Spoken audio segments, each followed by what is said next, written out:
Hi everybody, it's Ms. V. I hope you're doing great and that you're ready to start another day of science class.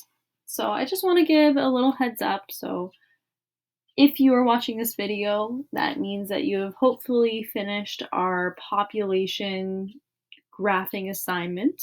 If you're having any troubles with getting the scaling right or just have a few questions, please feel free to email me, guys. It's my job to help you, and I want to make sure that I'm being as helpful as possible during this weird time. Okay, so please don't be afraid to email me or ask if we can arrange a video call. I'm here to support you in any way that I can. The reason I ask if you're finished that assignment is because today we're actually going to be talking about a new topic. We're going to be talking about cycles and specifically how nutrients are cycled through our ecosystems. This is really important because, as you'll see, certain nutrients are essential to healthy life. But first, let's talk about what a cycle actually is. Now, hopefully some of you recycle at home, okay? And I know I do. Whenever you're recycling materials, it means that you are allowing it to be used again. You're not just using it once and throwing it in the landfill and it will never see another use. That product is going to see a new life somehow. Okay? You may also remember learning about the water cycle in, I believe, grade 7, right? Looks something like this. You may remember, water doesn't always just stay permanently in our lakes and our streams.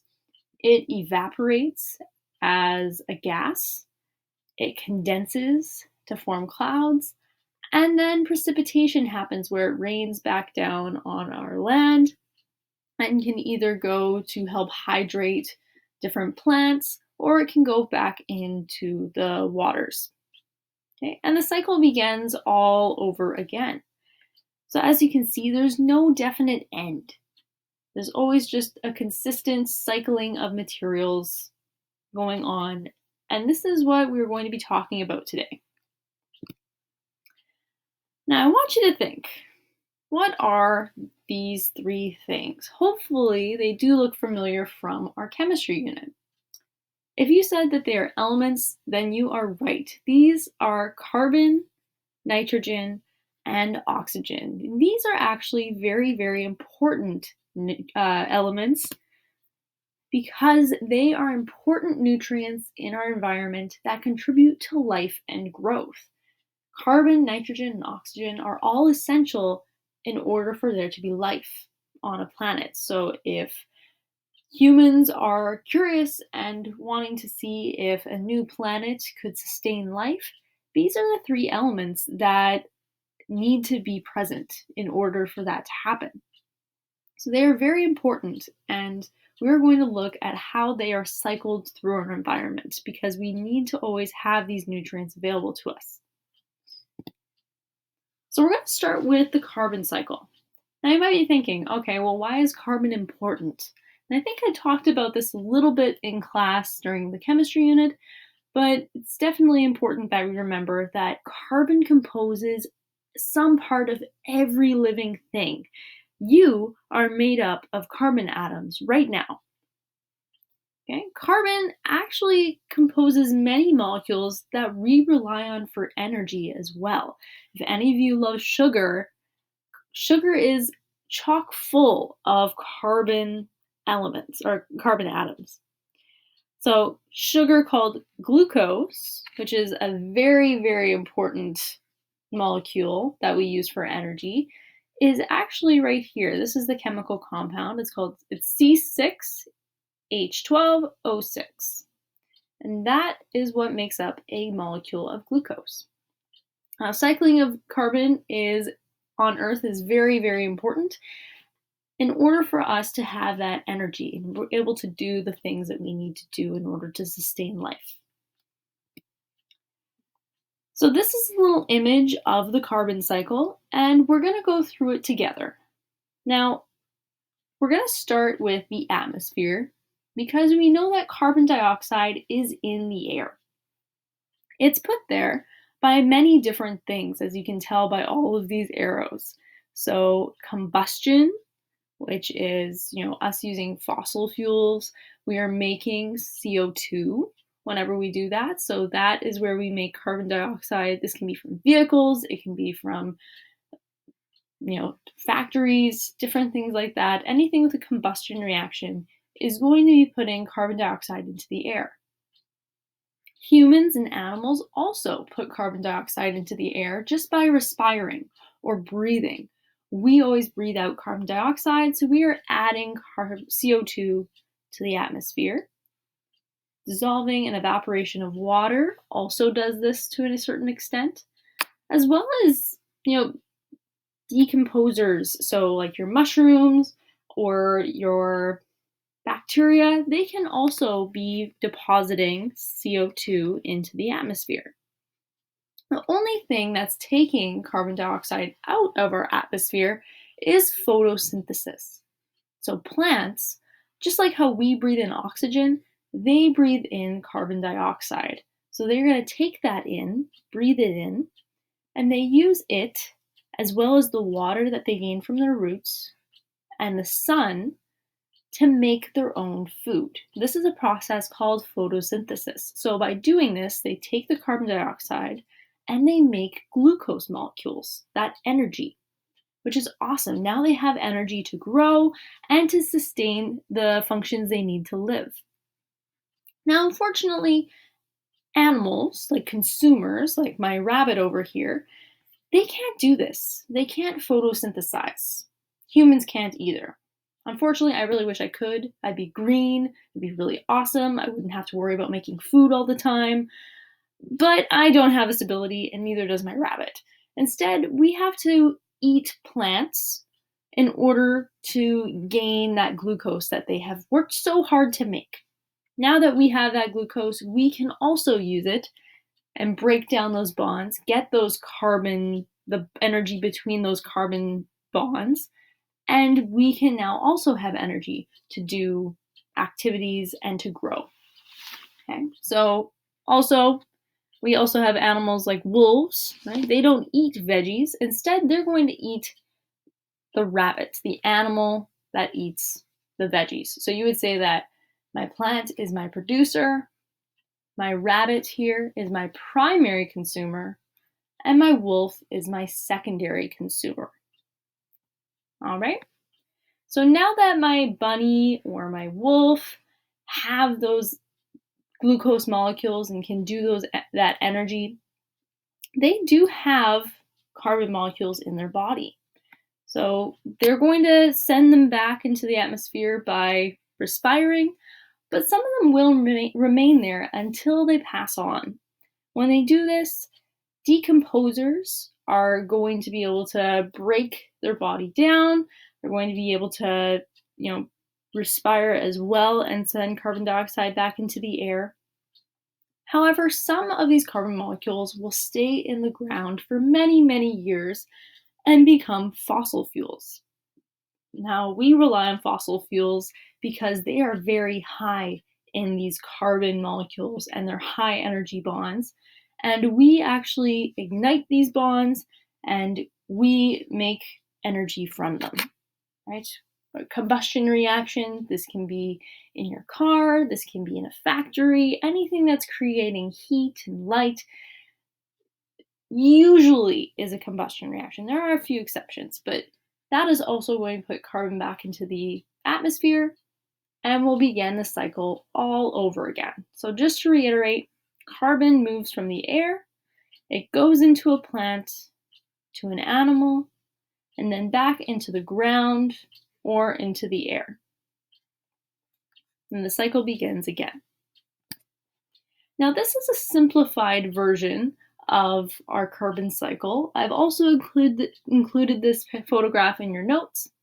That might help you to just remember these things in simpler terms. It doesn't include the fossil fuels, but it does include the typical cycle of your carbon dioxide, which starts off in the air, goes to your plants, and then through the process of photosynthesis, now those plants can either be eaten by animals, which gain their energy, and when plant or animals or plants die, they decay by fungi and bacteria, and that fungi and bacteria are respiring, bringing back the carbon dioxide into the air once again. So just a simpler graph to also remember if that is going to help you. All right, so I know I may have gone through that a little quick. We're going to go through this one more time, and I'm also going to add in some chemical equations. Okay, so very first thing that happens, again, is that our producers, our plants and our algae, use the sun's energy to join carbon dioxide and water by photosynthesis to make those fancy glucose molecules and oxygen gas that we breathe in, which is awesome. The plant now has energy to grow and live. So this is our chemical formula for photosynthesis. You can see you're taking the sun's energy, the CO2, and the H2O, and it's going to give you 1 molecule of glucose and 6 molecules of water, or of air, oxygen, sorry. So this is a balanced chemical equation.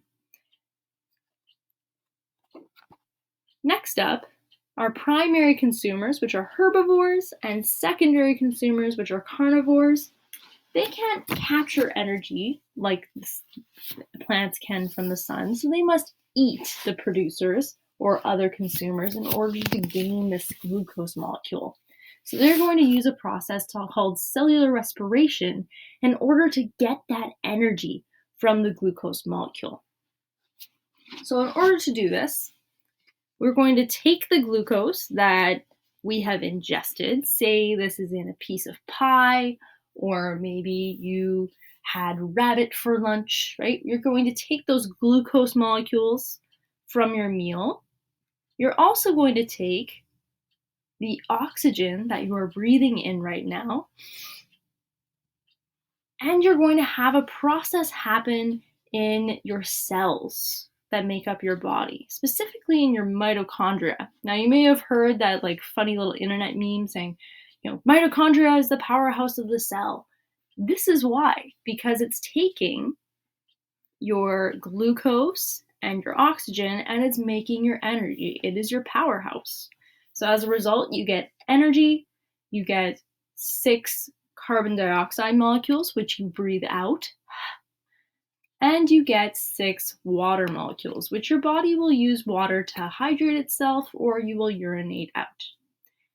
Now, this chemical formula shows you, or equation shows you why consumers need to breathe in oxygen. This is why us as humans need oxygen to live. We need it in order to have this chemical reaction happen and create energy with our glucose. Now, after all this is said and done, right, carbon dioxide is going back into the air that we breathe. However, once plants and consumers die, their body will be decomposed by fungi and bacteria, and this will release carbon back into the atmosphere or into the ground. Now, when it does go into the ground, that is creating another source of carbon molecules. Okay? These carbon molecules are fairly highly dense and have lots of energy in them. And when you burn them in a reaction, you are having a combustion reaction. Now, you may remember this from our chemistry unit, right? A combustion reaction is anything that really ends with carbon dioxide and water, and there's always an oxygen molecule present. So combustion means you're taking some type of organic molecule. It doesn't matter how many C's or how many carbon molecules and how many hydrogen molecules are here. So that's why I left these blank. But some number of them are going to be reacting with the oxygen in the air and creating carbon dioxide and water, as well as that energy, that heat, or that energy that humans use to harness in order to do things. Okay, some good examples of this include forest fires, They create lots of carbon dioxide in the air through combustion reactions, as well as fossil fuels, right? Gasoline, coal, natural gas, these are all examples of high carbon containing molecules that we use to combust and create energy. Now, whenever I talk about the carbon cycle, it is very closely linked to the oxygen cycle. Just think about how plants inhale carbon dioxide and give out oxygen, which we breathe in, and then we give back the plants the carbon dioxide. This cycle is also very important. So photosynthesis creates that oxygen, right? It takes in the CO2 that we breathe out. It's going to take the sunlight and the water and create oxygen, which animals use to breathe. And through cellular respiration, we now create carbon dioxide, which now the plants will breathe in to create this process all over again.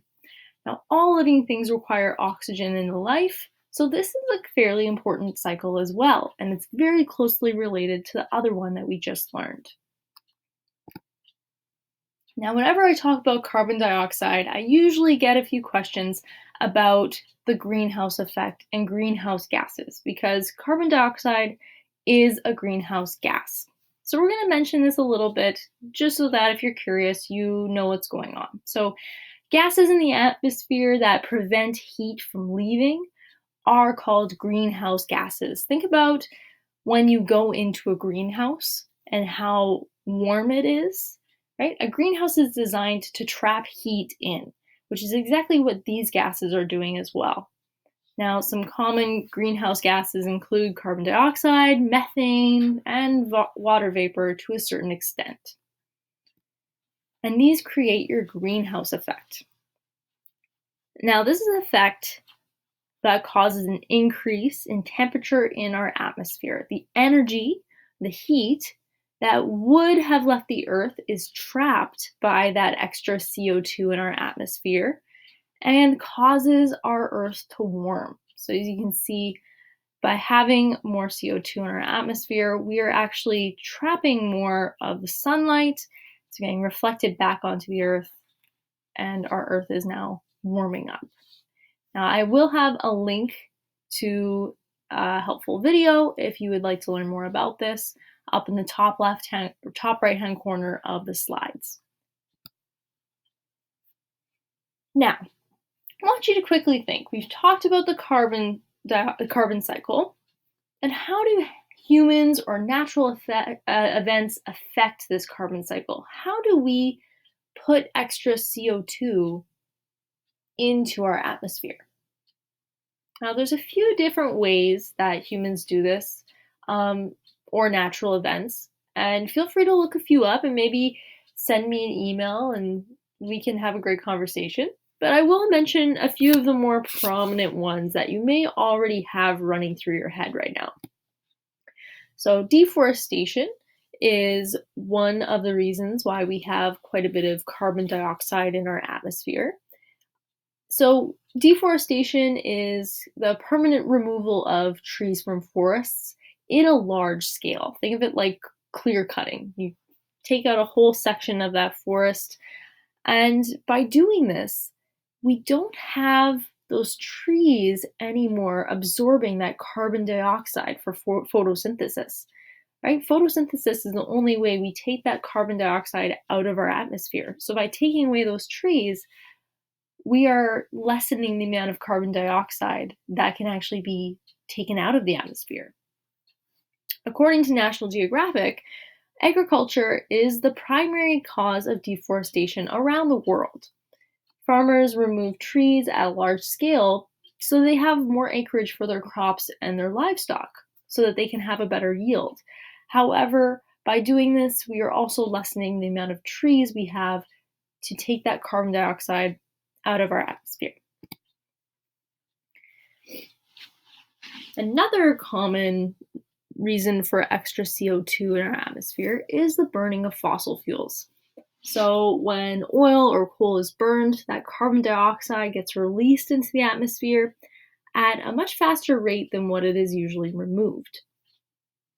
Now, we use a lot of natural gas, oil, and coal. These are all fossil fuels that we typically burn in order to create electricity or use for transportation or heat our homes and our office buildings. And this can also be a way of causing carbon dioxide to be released into the atmosphere. Not all ways of creating energy create CO2, but some of the ones that are most commonly used do.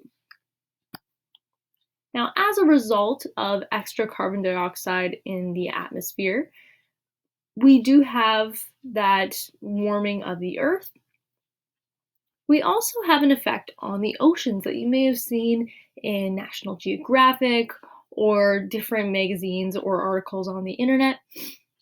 So the ocean absorbs a lot of this extra carbon dioxide that is released from burning fossil fuels. And you think, perfect, that's awesome. Now we have something that is going to absorb it, and we don't have to worry about it affecting our atmosphere anymore.